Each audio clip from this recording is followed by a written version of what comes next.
바울이 고린도에 있을 때 로마 교회에 로마서를 기록해서 서신으로 보내줍니다. 그 로마 서신의 16장은 문안하는 장이고 15장은 이제 로마서의 마무리 짓는 내용이 담겨져 있는데, 오늘 우리가 읽은 이 본문은 로마 교회를 향한 바울의 기도의 제목을 나누는 내용이 담겨져 있습니다. 근데 바울이 어디에서 쫓겨나느냐면은 예루살렘에서 쫓겨납니다. 왜냐니까 유대교 신도가 예수 믿는 사람을 잡아 죽이러 다니다가 예수님을 만나고 예수가 진리더라 라고 이제 전하기를 시작을 하니까 예루살렘의 유대인들이 이건 죽여야 된다. 그래서 거기서 가까스로 탈출해 나와서 이제 전도 여행을 하고 사역을 하는데, 그런데 오늘 본문 25절에 보니까 마게도니아와 아가야 성도들이 예루살렘 교회에 가난한 신자들의 얘기를 들었어요. 그리고 그들이 무슨 생각을 했느냐면은, 예루살렘 교회가 우리에게 복음을 전해주므로 우리가 하나님의 나라를 누리게 됐다. 그래서 우리는 27절에 이런 마음을 갖고 있어요. 우리는 그들에게 은혜의 빛을 지고 있다. 그러니까 영적인 풍성함을 우리가 누렸는데, 우리도 그들의 육적인 그 가난한 문제를 우리가 감당해 주는 게 이게 마땅한 일 아니겠느냐. 그래서 마게도니아와 아가야 성도들이 예루살렘 교회에 가난한 신자들을 위해서 연보를 해 줬어요.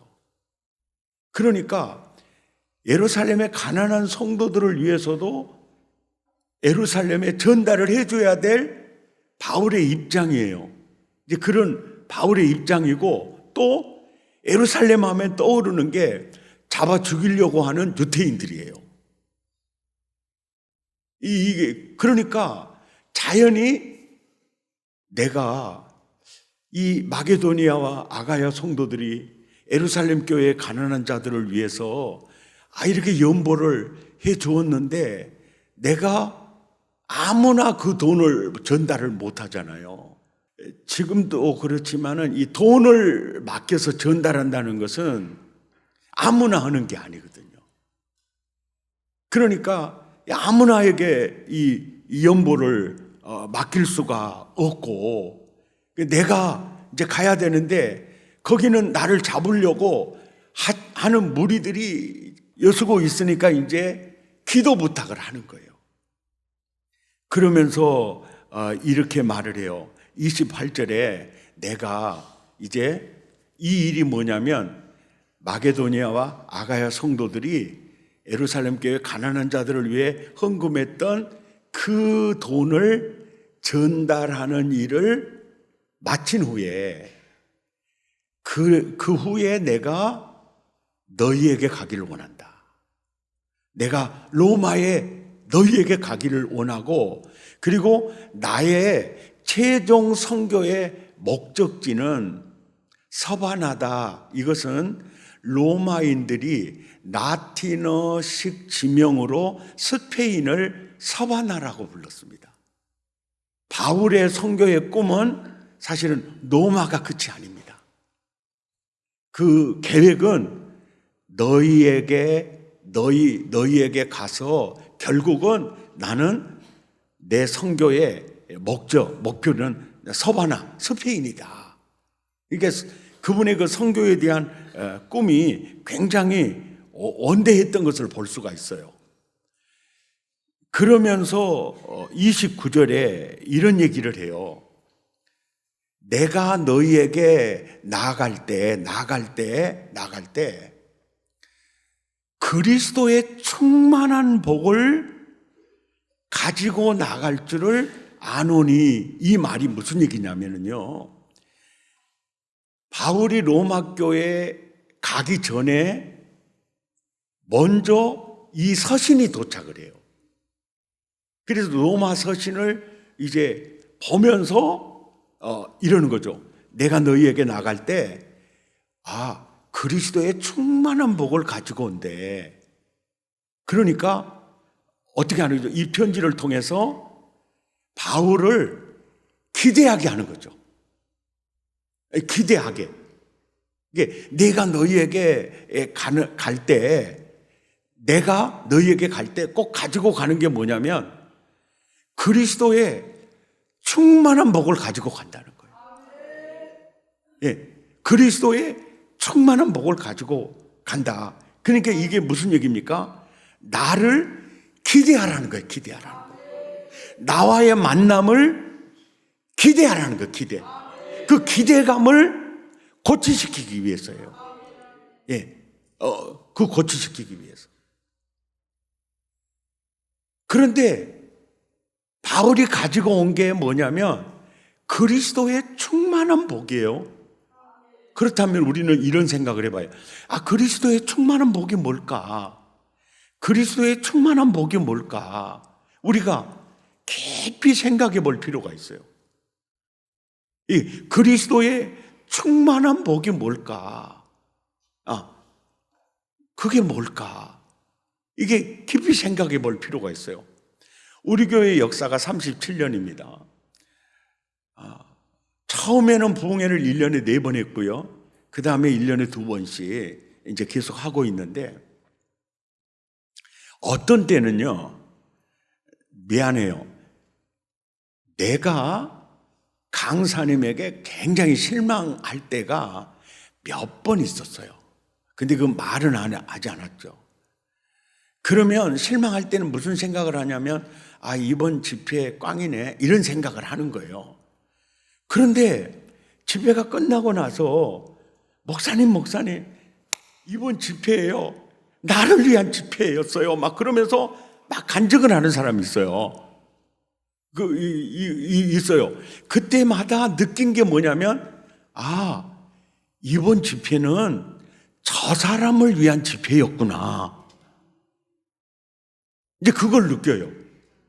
그러니까 또 어떤 집회는 보면은요, 난 이번 집회예요, 저 상처받았어요, 이런 분도 있어요.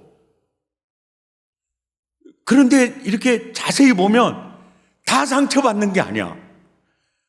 나 이번 집회 횡재했어요, 이러는 분이 있어요. 그래서 내가 항상 깨달은 게 집회 강사는 사람 생각과 달리 저 목사님을 통해서 받을 은혜가 필요한 사람들이 있었구나. 그럴 때 뭐를 느낄 수 있죠?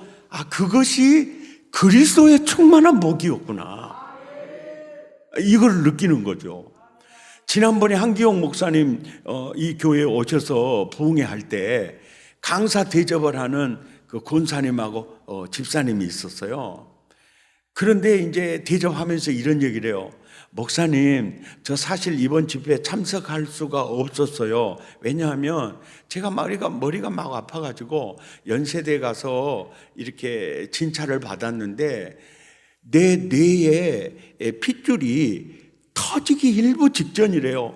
풍선이 푹 한 것처럼 있어가지고 이래가지고 어떻게 살았냐고, 빨리 수술하지 않으면 큰일 난다고. 그래서 저는요, 머릿속에요, 이 폭탄을 안고 지금 집회에 참석했어요. 예. 그런데 집회 일정하고 겹쳐가지고 은혜 받고 그래도 이 머리 수술을 한다는 게 좀 두렵잖아요. 그래서 은혜 받고 가려고 의사 선생님에게 사정사정 해가지고 연기를 해놔서 딱 끝나고 이제 간다는 거예요. 근데 그 강사님이 대뜸 그러는 거예요. 아, 뭔 수술하냐고, 수술비 헌금하고 기도하자고.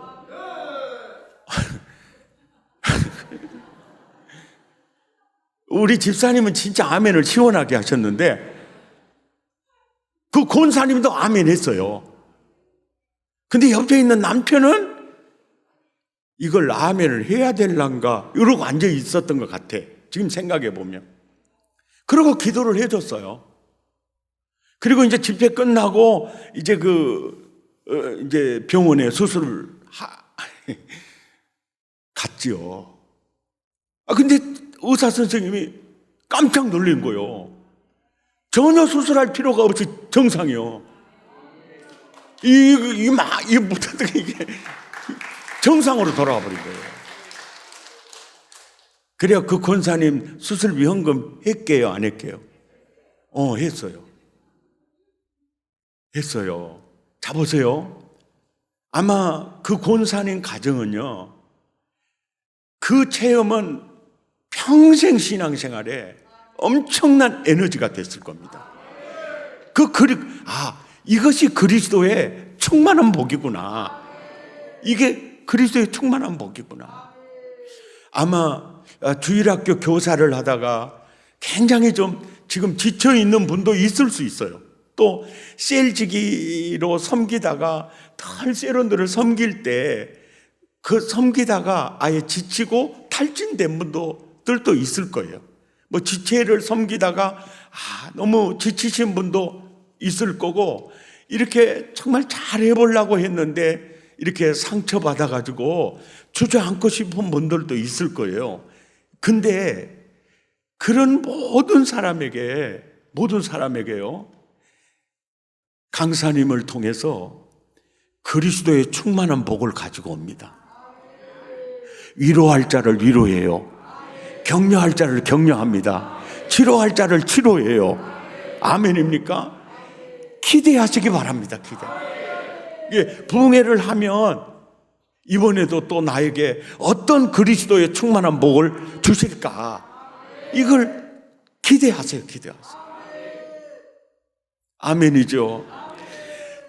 이 설교를 준비하면서 이 말씀 앞에 나를 한번 세워봤어요. 나를 이제 세워봤는데, 내 인생에 가장 어렵고 추울 때는 언제였느냐면은 그 중학교 2학년 때였거든요. 병들어서 죽어져가지고, 그래서 학교에서 이제 자퇴를 당했죠. 그때가 제일 쓸쓸하고 힘들 때예요.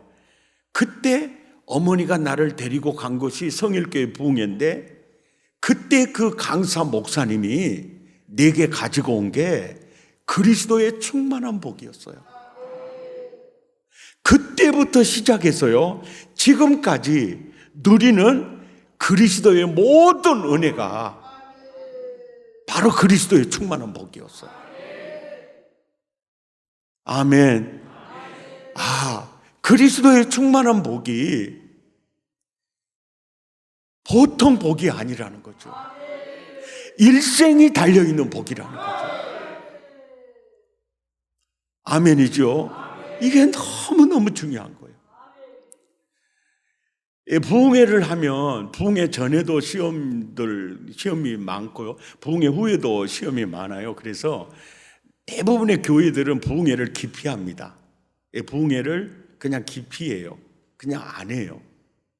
이제 기피하는데, 이제 그러다 보면은 교회는요, 점진적으로 깔아앉게 되고 경직되게 됩니다.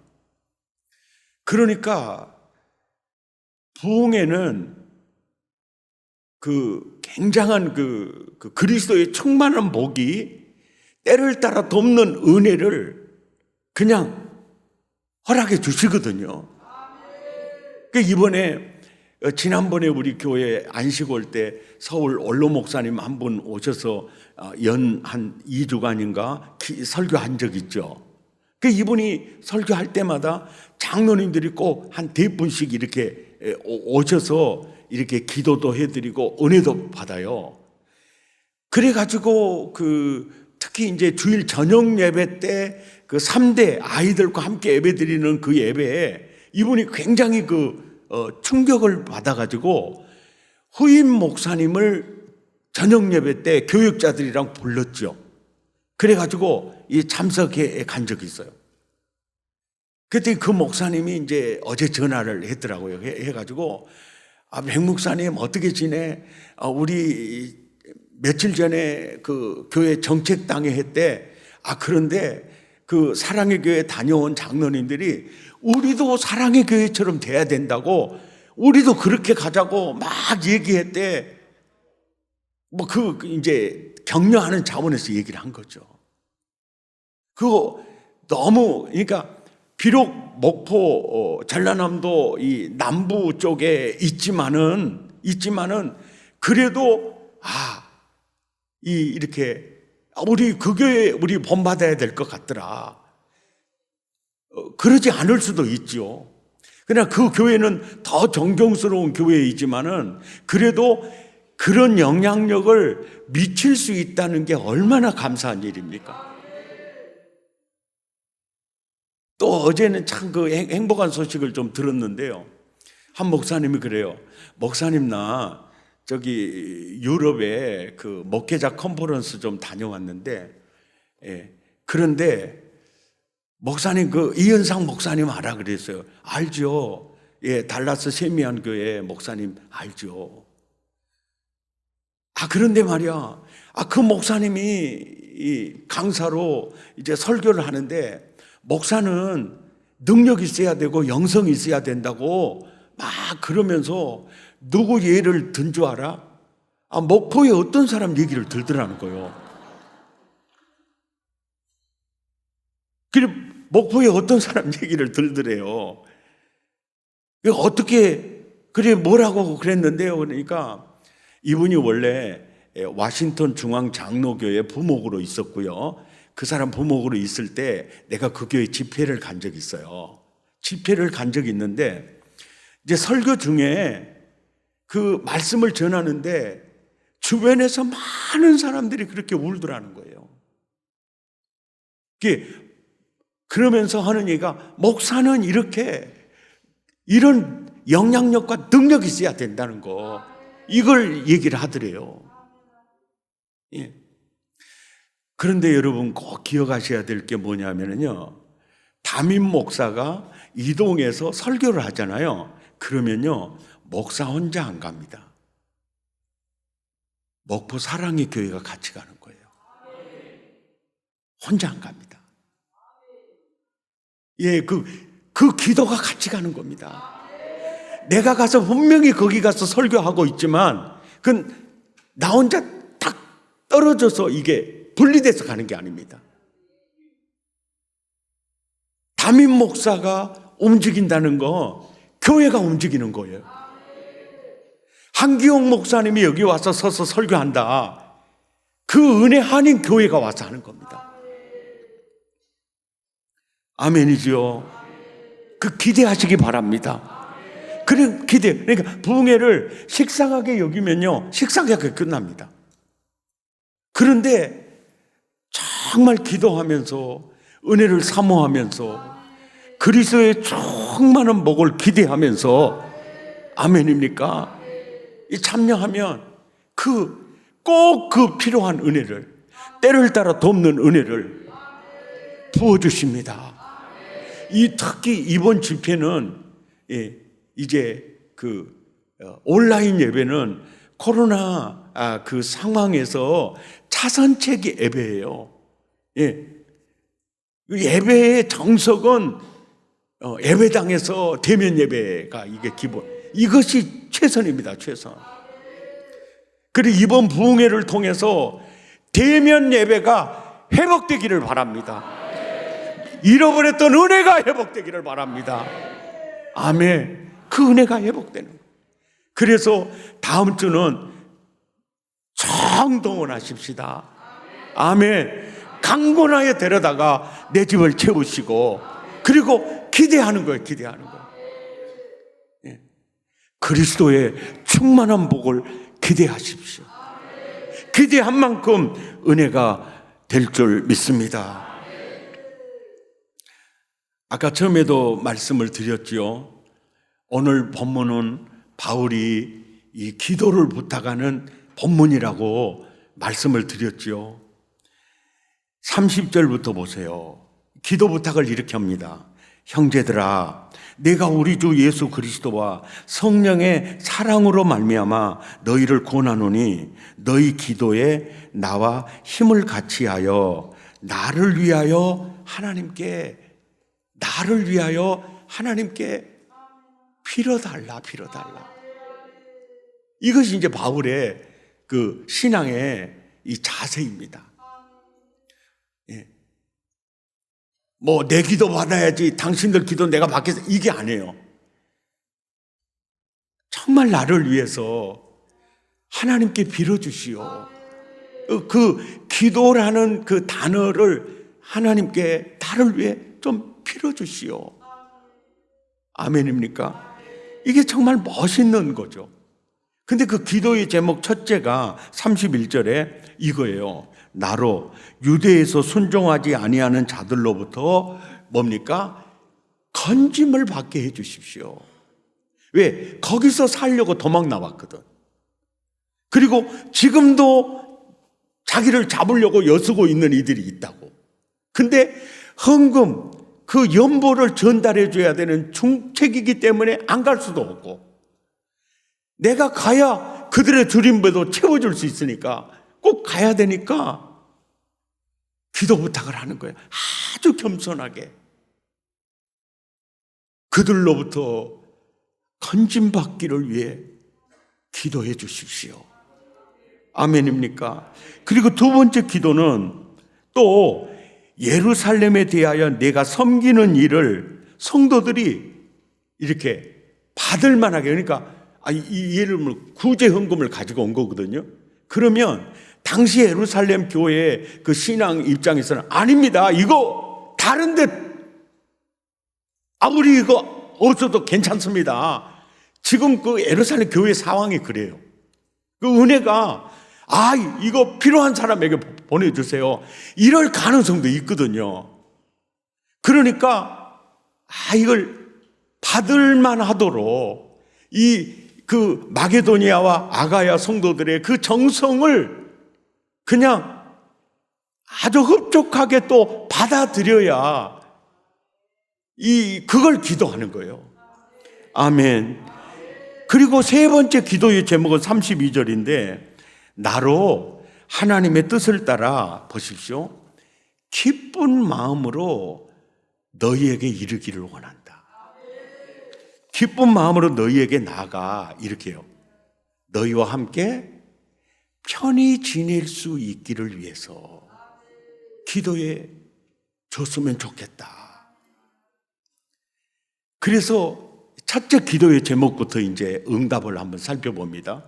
첫째 기도의 제목이 뭐냐면 나로 유대에 순종하지 아니하는 자들로부터 건짐을 받게 해달라는 이 기도가 어떻게 구체적으로 응답되었는지를 보려면 사도행전 21장 30절부터 가서 보면 됩니다. 같이 읽죠. 시작. 온 성이 소동하여 백성이 달려와 모여 바울을 잡아 문들이 곧 닫히더라. 그들이 그를 살리려 할 때 온 예루살렘이 요란하다는 소문이 군대에 누구에게 들리죠? 천부장에게 들리매 그가 급히 군인들과 백부장들을 거느리고 내려가니 그들이 천부장과 군인들을 보고 바울 치기를 그치는지라. 23장 10절이요. 큰 분쟁이 생기니 천부장은 바울이 그들에게 찢겨질까 하여 군인을 명하여 내려가 무리 가운데서 빼앗아 가지고 영내로 들어가라 하니라. 그날 밤에 주께서 바울 곁에 서서 이르시되 담대하라. 내가 예루살렘에서 나의 일을 증언한 것 같이 로마에서도 증언하여야 하리라 하시니라. 날이 새매 유대인들이 당을 지어 맹세하되 바울을 죽이기 전에는 먹지도 아니하고 마시지도 아니하겠다 하고 이같이 동맹한 자가 40명이더라. 대제사장들과 장로들에게 가서 말하되 우리가 바울을 죽이기 전에는 아무것도 먹지 않기로 굳게 맹세하였으니 이제 너희는 그의 사실을 더 자세히 물어보려는 척하면서 공회와 함께 천부장에게 청하여 바울을 너희에게로 데리고 내려오게 하라. 우리는 그가 가까이 오기 전에 죽이기로 준비하였노라 하더니 바울의 생질이 그들이 매복하여 있다함을 듣고 와서 영내에 들어가 바울에게 알린지라. 바울이 한 백부장을 청하여 이르되 이 청년을 천부장에게로 인도하라. 그에게 무슨 할 말이 있다 하니 천부장에게로 데리고 가서 이르되 죄수 바울이 나를 불러 이 청년이 당신께 할 말이 있다 하며 데리고 가기를 청하더이다 하매 천부장이 그의 손을 잡고 물러가서 조용히 묻되 내게 할 말이 무엇이냐 대답하되 유대인들이 공모하기를 그들이 바울에 대하여 더 자세한 것을 묻기 위함이라 하고 내일 그들을 데리고 공회로 내려오기를 당신께 청하자 하였으니 당신은 그들의 청함을 따르지 마옵소서. 그들 중에서 바울을 죽이기 전에는 먹지도 않고 마시지도 않기로 맹세한 40여 명이 그를 죽이려고 숨어서 지금 다 준비하고 당신의 허락만 기다리나이다 하니 이에 천부장이 청년을 보내며 경계하되 이 일을 내게 알렸다고 아무에게도 이르지 말라 하고 백부장 둘을 불러 이르되 밤새 삼시에 가이사라에까지 갈 보병 200명과 기병 70명과 장병 200명을 준비하라 하고 또 바울을 태워 총독 베니스에게로 무사히 보내기 위하여 짐승을 준비하라 명한 거예요. 그러니까 여기서 딱 두 가지입니다. 바울을 죽일 계획도 아주 치밀하게 세우죠. 그죠? 예, 뭐 꼼짝 못하게 죽일 수 있는 계략도 치밀하게 세워요. 그런데 또 바울을 건지는 계획도 굉장히 치밀하게 세우고 있어요. 이것이 기도 응답입니다. 아, 기도대로 되는구나. 아멘입니까? 아, 기도대로 되는구나. 요한 웨슬레가 한 말 중에 정말 유명한 말이 있어요. 하나님은 이 땅에서 믿음의 기도를 응답하신 일 외에는 아무 일도 안 하신다. 하나님이 하시는 일이 딱 하나 있다. 그것은 기도 응답하시는 일이다. 이엠 바운주의 말입니다. 하나님은 기도로 세상을 빚어나가신다. 기도가 많을수록 좋은 세상을 만들고 마귀와 싸울 강한 힘이 생긴다. 아멘. 하나님 기도대로 응답하신 거. 그리고 또 한 가지 기도의 제목이 있었죠. 32절에 이 기도의 제목이요. 나로 하나님의 뜻을 따라 기쁨으로 너희에게 나아가 너희와 함께 편히 쉬기를 기도했죠. 이 기도의 응답이 어떻게 구체적으로 응답이 됐냐면은 사도행전 28장 16절을 보시면 시작. 우리가 로마에 들어가니 바울에게는 자기를 지키는 한 군인과 함께 따로 있게 허락하더라. 바울이 온 이태를 자기 셋집에 머물면서 자기에게 오는 사람을 다 영접하고 하나님의 나라를 전파하며 주 예수 그리스도에 관한 모든 것을 담대하게 거침없이 가르치더라. 너희와 함께 편히 지낼 수 있기를. 그대로 응답이 되는 거예요. 아, 기도대로 되는구나. 아멘. 우리가 이렇게 기도해요. 하나님, 이 목포에 우리 아이들, 우리 교회가 다 구원하기 원합니다. 이 목포에 젊은이들, 우리가 다 살리기 원합니다. 주여, 이 도시를 우리가 다 구원하기 원합니다. 이 민족을 구원하는 교회가 되기를 원합니다. 우리 이렇게 기도하면서 꾸준히 복음 전하면서 나가십시다. 세상 일에 실패했어도 너는 절망하지 말라. 내가 너를 도우리라. 다시 일어서게 하리라. 질병으로 고통당해도 너는 두려워 말라. 내가 너를 도우리라. 다시 일어서게 하리라.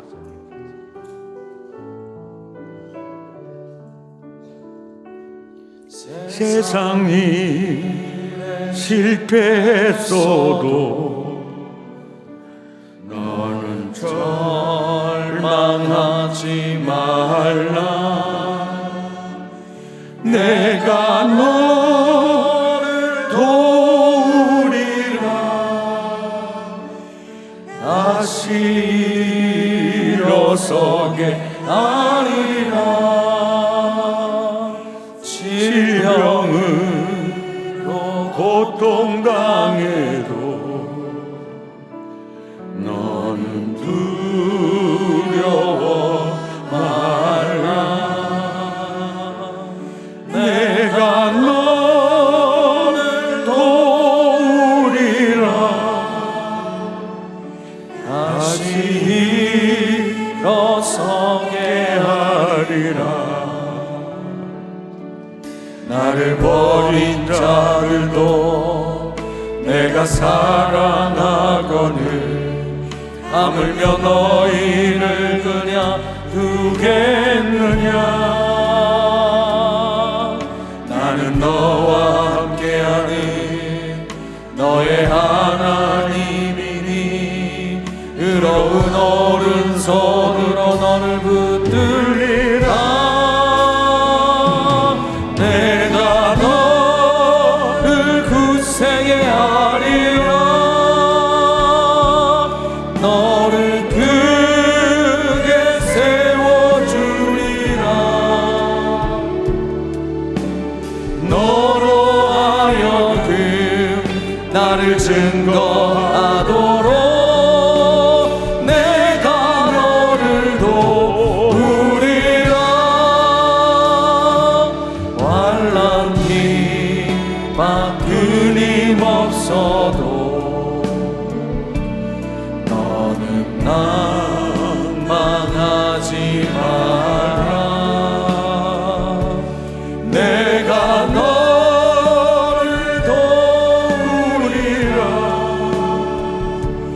다시 일어서게 하리라. 참지 못할 슬픔이 있어도 기도하며 담대하라. 내가 너를 도우리라. 다시 일어서게 하리라. 감사 눈물 흘리며 믿음으로 간구하는 너희의 기도를 내가 외면하랴. 나는 너와 함께하는 너의 하나님이니 의로운 오른손으로 너를 붙들리라. 내가 너를 굳세게 하리라. 너를 크게 사용하리라. 너로 하여금 나를 증거하도록 내가 너를 도우리라. 우리 두 주먹을 불끈 쥐고 기도합시다. 세상 일에 실패했어도 너는 절망하지 말라. 내가 너를 도우리라. 다시 일어서게 하리라. 질병으로 고통당해도 너는 두려워 말라. 내가 너를 도우리라. 다시 일어서게 하리라. 하나님, 다음 주 부흥회를 통해 총동원하기를 원합니다. 대면 예배가 회복되기를 원합니다. 잃어버렸던 믿음이 회복되기를 원합니다. 주여, 기도하는 그리고 응답받는 우리 모두가 되게 하옵소서. 우리 마음을 더하고 입술을 열어 우리 함께 기도합니다. 주여, 우리에게 다시 한번 기도대로 응답되는 면을 보여주시고, 기도대로 된다, 기도대로 된다, 기도대로 된다, 다시 한 번 더 도전하시는 주님,